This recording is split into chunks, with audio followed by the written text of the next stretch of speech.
Ang lalaking bida ay talaga namang napaka-pervert. Kailangan lang niyang dilaan ang damit ng matamis na babae upang makakuha ng napakalakas na kapangyarihan. Pero ang ganitong makapangyarihang abilidad ay may kondisyon. Kailangan niyang dilaan ang may pinakamalakas na amoy. Kaya agad niyang napatitig sa mga bota ng mga babae sa silid ng mga gamit. Hindi na kailangang mag-isip pa. Siguradong malupit ang bagay na iyon.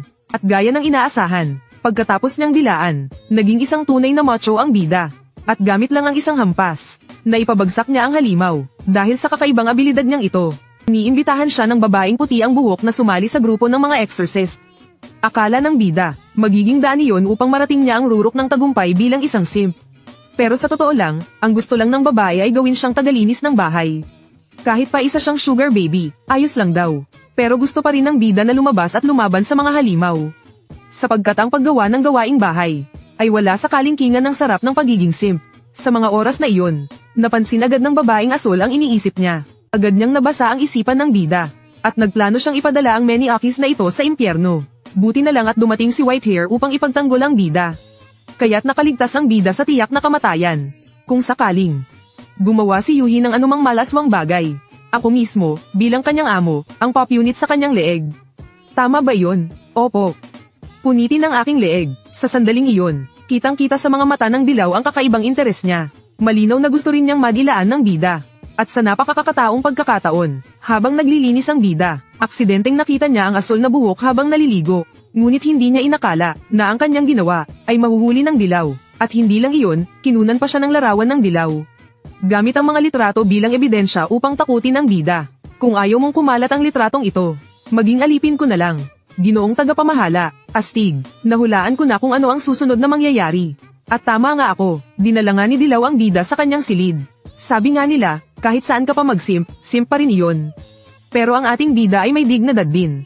Hindi ibig sabihin na pinilit mo ako, ay kailangan ko ng dilaan. May karapatan din akong tumanggi. Kaya naisip ng bida na isumbong muna ito kay Whitehair. Ngunit sa hindi inaasahan, nakita niyang naglalaban sina White at Bluehair. At sa mismong oras na iyon, sa labas ng kanilang base, lumitaw ang isang pangit na halimaw. Agad na tumakbo si Whitehair, at gumamit ng mabilis na sunod-sunod na atake. At napatay ang halimaw. Pagkakita sa tagpong iyon, biglang nagbago ng isip ang bida. Dahil nga hawak ni dilaw ang ebidensya. Kung sakaling magsumbong siya kay Whitehair, baka mas malala pa sa halimaw ang kanyang kahihinatnan. Ngunit sa sandaling iyon, dumating din si Pinkhair sa tabi ng bida. Sinabi niyang lalabas siya kasama sina Blue at Whitehair para sa isang meeting. At ang bida at si Yellowhair, ang siyang inatas ang magbantay sa bahay. Isang lalaki at isang babae na nag-iisa sa isang silid. Alamang may konting spark na magaganap. Pagkaalis ng lahat, agad nagsimulang pahirapan ni Yellowhair ang bida. Pinamasahe muna niya ang kanyang balakang at binti. Pagkatapos hinayla si bida upang maglaro ng fighting game. Ngunit ang matatalo ay kailangang maghubad ng isang kasuotan. Bilang isang taong maraming napanood na, agad pumayag si bida sa hamon ni Yellowhair. Sa pagkakataong ito, kailangan niyang iparamdam ang kahihiyan kay Yellowhair. Pero hindi niya inakala na ang isang bihasang mangangaso ay kadalasang nagaanyong biktima. Hindi nagtagal, nawala ang lahat ng suot ng bida. At nang habarin na niya ang huling salawal. Ang cute naman niyang tingnan, ang liit. Ang sinabi ni Yellowhair ay agad na dinurog ang pagkalalaki ni bida. Ngunit sa mismong sandaling iyon, may lumitaw na higanteng pangit na halimaw sa labas ng base. Nang makita ni Yellowhair ang halimaw, hindi na siya nagpatumpik-tumpik pa at ginamit ang ultimate move. Naging isang higanteng dambuhala siya. Hinawakan niya ang braso ng halimaw, at isang over-the-shoulder throw ang ibinigay. Pagkatapos ay gumamit pa siya ng suplex move. Itinapon ang halimaw pataas, sumabay si Yellowhair sa ere, at muling tumira ng isang malakas na suntok. Nabagsak ang halimaw sa lupa. Sa huli, hindi pa siya nakontento. Binitawan pa niya ang isang flying kick sa halimaw. Sa ganitong sunod-sunod na tira, kahit anong halimaw ay tiyak na mamamatay. Pagkatapos patumbahin ang halimaw, nag-relax si Yellowhair. Ngunit agad siyang binagsakan ng isang matandang pangit mula sa likod. May isa pa palang halimaw, ang leader ng mga pangit na halimaw. Pero nasa cooldown pa ang mga kakayahan ni Yellowhair. Kaya hindi siya makalaban sa ngayon. Nang makita ito ni bida, lubha siyang nataranta, dahil siya na lang ang natitirang makakatulong kay Yellowhair. Dali-daling tumakbo si bida sa tabi ng washing machine. Kinuha ang damit ni Whitehair at sinimulang dilaan ito. Tama ang amoy nito, pero hindi pa sapat ang dami. Kaya kinuha ni bida ang panloob ni Whitehair. Sa pagkakataong ito, kapansin-pansin ang kanyang pagbabago. Ngunit kulang pa rin ang lakas. Bigla siyang nakaisip ng ideya. Naalala niyang may pawisin ang mga paa ni Whitehair. Siguradong malupit ang amoy ng bote nito. Walang pag-aalinlangan, agad niyang dinilaan ito. Samantala, si Yellowhair ay halos hindi na makalaban. Akala niya ay katapusan na niya. Biglang lumabas mula sa base ang isang lalaking macho. Pagtingin niya ng mabuti, siya pala ay si simp na bida. Nang makita niyang punong-puno ng muscle si bida, sobrang natuwa si Yellow Hair. Ngunit ang mas mahalaga ngayon ay patumbahin ng halimaw. Hinawakan ni Yellow Hair ang braso ng halimaw. At si bida naman ay nag-ipon ng lakas at sumuntok. Agad nitong natanggal ang ulo ng halimaw. Ang galing. Tagumpay, ngunit agad ding nawala ang epekto ng transformation. Hindi ko na may galaw ang aking katawan. Matapos ang laban, binigyan si bida ng gantimpala ni Whitehair. Pero dahil ang transformation ay mula sa pagdila sa kanyang damit, isang simpleng masahe lang ang premyo. Matapos ang masahe kay bida, pinagalitan din ni Whitehair si Yellowhair. Sinabihan niya itong tigilan ng pagyayabang sa labas. Dahil matibay naman ang shield ng base. Ang mga maliliit na halimaw ay hindi makakabasag doon. Pagkaalis ni Whitehair, agad umupo si Yellowhair sa ibabaw ni bida. Dahil nasa phone pa rin niya ang mga larawan ni bida. Kaya wala pa ring ligtas si bida at kailangan siyang magpatuloy sa pagdila. Huwag, nakikiusap ako, palayain mo na ako. Simula ngayon, tulungan mo akong mabuti ha alternasyon. Hinti lang, may dagdag na namang compromising larawan ngayon. Hindi ko na ito malilinis kahit lumangoy ako sa ilog. Wala na ba talaga akong pag-asang makalaya? Hindi na kita pakakawalan, Yuhi alternasyon. Ang bida ay sadyang pervert. Kailangan lang niyang dilaan ang bota ng babae para makakuha ng malakas na kapangyarihan. At pagkatapos ng laban, ang mga babaeng nadilaan niya ay kailangang magbigay ng gantimpala sa kanya. Ano man ang gusto ng bida, kailangang ibigay ito ng babae. Pervert ka talaga, kahit medyo kakaiba ang trip ng bida. Hindi maitatangging sobrang bango ng pawis ng Diyosa. Hindi nagtagal, bilang pinakamagaling na simp, nabigyan siya ng pagkakataong magbakasyon kasama si Whitehair. Ang totoo, si Whitehair ay may malungkot na nakaraan. Nang siya ay bata pa, pinatay ng isang sungay na halimaw ang kanyang mga magulang. At ang halimaw na iyon ang naging sugat sa kanyang puso habang buhay. Nangakong habang nabubuhay siya, walang halimaw ang makakaligtas sa kanya. Hindi ko alam kung ako lang ba, pero parang narinig ko na ang panata ni Whitehair kay Eren noon. Pagkatapos bumisita sa puntod, pumunta sila ni bida sa isang restaurant. Akala ni bida ay pagkakataon na ito para mapalapit kay Whitehair habang malungkot. Ngunit biglang nakatanggap ng emergency call si Whitehair. Sinabi niyang kailangan siyang dilaan agad ni bida. Pagkatapos dilaan si Whitehair, muling naging malaaso ang anyo ng bida. At sabay silang bumalik sa base. Dahil sobrang sipag ni bida, kailangan siyang bigyan ni Whitehair ng gantimpala. Pinaalis niya ang itim na stockings mula sa kanyang paa. Dahil suot niya ito buong araw. Ang amoy nito ay sapat para mapasaya si bida ng 2 araw at kalahati. Matapos bigyan ng gantimpala si bida, agad namang tinipon ni Whitehair ang buong grupo. Ang dahilan pala, natuklasan nila ang base ng mga halimaw. Kapag napuksa ito, maaring ma-promote at tumaas ang sahod ni Whitehair. Kaya sa susunod na saglit, agad siyang sumugod kasama ang team. Hindi nagtagal, narating ng grupo ang kuta ng mga halimaw. Upang matiyak ang tagumpay, pinaunang pinalaki ni Whitehair si Yellowhair. At binigyan niya ng isang malakas na suntok ang kuta. Pagkatapos ay inilabas ni Bluehair ang kanyang gatling gun. At walang tigil na pinaputukan ang paligid. Malapit nang mawala ang lahat ng halimaw. Ngunit sa sandaling iyon, isang lila na shockwave ang biglang dumating. At pinatalsik nito si Yellowhair. Naabala pa sa pakikipaglaban. Ngunit habang naguguluhan ang lahat, napansin ni Whitehair na ang umatake kay Yellowhair ay siya ring halimaw na pumatay sa kanyang mga magulang ilang taon na ang nakalipas. Ngunit hindi inaasahan ni Whitehair na sa likod ng halimaw na iyon ay may isa pang babae. At ang babaeng ito ay kapatid pala ng ating bida. Ngunit kung bakit siya ang naging piloto ng halimaw, ni ako'y walang ideya. At higit pa roon, ang kapatid ng bida ay sobrang malakas. Isang atake lang, at tumilapon agad si Bluehair. Habang binubugbog si Bluehair, nakasakay si Whitehair kay bida, at lumusat sa likod ng kapatid. Plano niyang umatake ng patalikod. Ngunit sa kasamaang palad, nasalag ito ng kalaban. Dito tuluyang nagalit si Whitehair. Tinanong niya kung sino talaga ang kapatid. At mayabang nasagot ng kapatid. Siya raw ay kalaban ng defense team. Pagkasabi nito, nilabas niya ang prutas ng kapangyarihan at dinilaan ito. Sa sobrang yabang ng kapatid, nainis si Whitehair, at pinasugod si bida sa pag-atake. Ngunit ang combo nila ni Whitehair ay hindi sapat laban sa kapatid. Mabilis silang natalo, habang masaya pang nakikipag-usap ang kapatid sa kanila. Isang dambuhalang halimaw ang biglang umatake. Sandali lang, ako'y nagsasalita pa tungkol sa kapatid ko.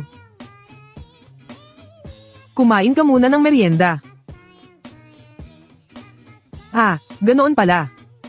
Habang abala sa pagkain ng isang sungay na halimaw, agad inutusan ni Whitehair si bida na umatake. Pero hindi rin basta-basta ang kapatid. Isang mabilis na iwas lang at nailagan ng atake. Pagkatapos ay bumuga siya ng malakas na laser beam. At pinaghiwalay si Whitehair at si Bida. Ang totoo, hindi niya pa rin alam na kapatid niya ang simp. Akala niya na ang sinasakyan ni Whitehair ay halimaw. Ngunit nang lumapit sila sa isa't isa, doon lang nila nakilala ang isa't isa. At sa parehong sandali, bumalik din si Yellowhair sa labanan. Dahil sa atake ni Whitehair, napagtanto ng kapatid na, ang kanyang kapatid ay naging simp lang pala.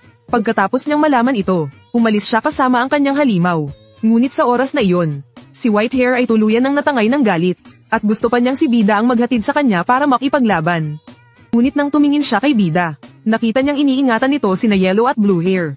Pagkakita niya sa eksenang iyon, biglang kumalma si Whitehair. Napagtanto niyang naging padalos-dalos siya. Ang mas mahalagang bagay ngayon, ay ang dalhin sina Yellow at Bluehair para gamutin. Maya-maya pa, naipasok na sila sa ospital. At pagkatapos nyun, sinimulan na ni Whitehair ang gantimpala para kay Bida. Bagamat medyo marahas ang paraan, gustong-gusto pa rin ito ng Bida, lalo na ang pakiramdam ng sakit at pamamaga. Matapos ang masahe kay Bida, muling inilabas ni Whitehair ang kanyang mga paa. At binigyan siya ng matinding gantimpala. Dahil sa gantimpala ni Whitehair, agad nalimutan ni Bida ang tungkol sa kapatid niya. Samantala, ang kapatid ni Bida ay ginagamot ng kanyang mga kakampi. At sa unang tingin pa lang niya, nakilala na niya na ang sinasakyan ni Whitehair ay ang kanyang mahal at cute na kapatid. Pero bakit siya naging ganun ang anyo? Dahil ba ito sa eksperimento ng defense team? O kapangyarihan ng babaeng nakasakay sa kanya? Ngunit kahit paano, ang muling pagkikita natin ay isang himala. Hindi ba, Yuhi? Ang Bida ay talaga namang simp. Kailangan lang niyang idikit ang dila sa katawan ng Diyosa. At agad siyang magkakaroon ng kapangyarihang lampas sa tao. Ngunit ang lakas ng kapangyarihan ay may kondisyon. Kailangan niyang dilaan ang bagay na may malakas na amoy. Halimbawa, kapag dinilaan niya si Whitehair, nagiging isang macho at makisig na nilalang siya. Isang tunay na lalaki. Ngunit kapag ang dinilaan niya ay si Bluehair, nagiging isang payat na simp lang siya. At mukhang pagod na pagod habang lumalaban. Halatang kulang ang purong aroma ng Diyosa. At hindi nito kayang gisingin ang kanyang diwa sa laban. Pero may dahilan kung bakit niya dinilaan si Bluehair. 2 oras at kalahati ang nakalipas. Nang muling lumitaw ang kapatid ni Bida, lahat ng miyembro ng defense team ay nakaalam ng tungkol sa isang halimaw na may anyong tao. At bukod sa team ni Whitehair, may ibang grupo ring inatake ng kapatid ni Bida upang mabawasan ang mga casualty. Nagpa siya ang headquarters na palalimin ang ugnayan ng mga grupo. Pinakamainam kung magtutulungan silang tugisin ang halimaw. Kaya pumunta ang Team 6 sa base ni Whitehair. Ngunit bago pa man makapagsalita ang sinuman, ang Yandir Girl mula sa kabilang grupo, agad nang pinagtawanan si Bluehair. Ang totoo, ang Yandir Girl na ito ay kapatid pala ni Bluehair. Mula nang marinig niya na malubhang nasugatan si Bluehair ng isang sungay na halimaw, naging parang sirang plaka na siya. Paulit-ulit niyang sinasabing inutil si Bluehair. Bagamat galit na galit si Bluehair, wala siyang maisagot na pangontra. Ngunit si Whitehair, na napaka-obserbanteng tao, agad napansin ang galit ni Bluehair. Kaya nagmungkahi siya ng isang friendly match. Bukod sa pagtibayin ng samahan, pati na rin ang pag-unawa sa lakas ng magkabilang panig. Pagkarinig nito, agad na pumayag si Yellowhair sa hamon. At umuwi silang masaya. Pagkaalis ng ilan, lumapit si Bluehair kay Whitehair para hiramin si Bida. Alam niyang kahit isa siyang simp, malakas talaga si Bida. Basta lang handa siyang dilaan si Bluehair. Tiyak na matatalo niya ang kanyang ate. At si Whitehair, bukas palad naman. Agad ipinahiram si Bida. Ayon sa napagkasunduan kanina, handa ka bang maging alipin ko, Dongri Wanpiao? Bakit ganito? Pagkatapos nito, hinayla ni Bluehair si Bida para sa training. Pala't hindi lang basta nakakagawa ng sandata ang kakayahan ni Bluehair. Kaya rin niyang gayahin ang kakayahan ng iba. Kaya pinili niyang gamitin ang kapangyarihan ni Whitehair para mailabas ang buong lakas ni Bida. Ngunit malinaw naman na hindi niya alam na si Bida ang nasusunod sa gantimpala pagkatapos ng laban. Hindi nagtagal, si Bluehair at si Bida ay nakatagpo ng malaking grupo ng halimaw. Nang makita ito ni Bluehair, agad niyang pinadilaan si Bida. Wala na akong pakialam dyan.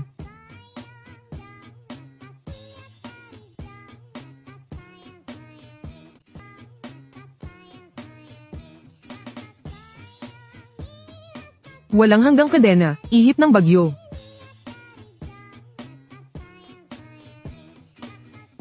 Matapos dilaan si Bluehair, naging isang payat na simp si Bida.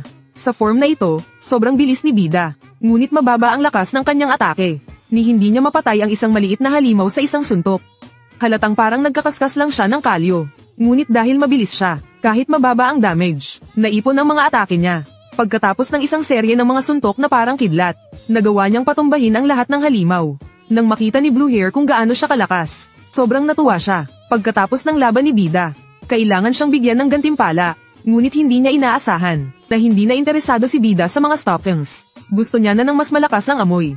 Pagkatapos pilit na gantimpalaan si Bida, naramdaman na rin ni Bida ang awa kay Blue Hair. Hindi rin niya inakala na ang gantimpalang hihilingin niya ay sobrang kabaliwan. Ngunit si Blue Hair, mas pinili pang magpatyaga. Mas gugustuhin niyang matalo kaysa sumuko sa ate niya.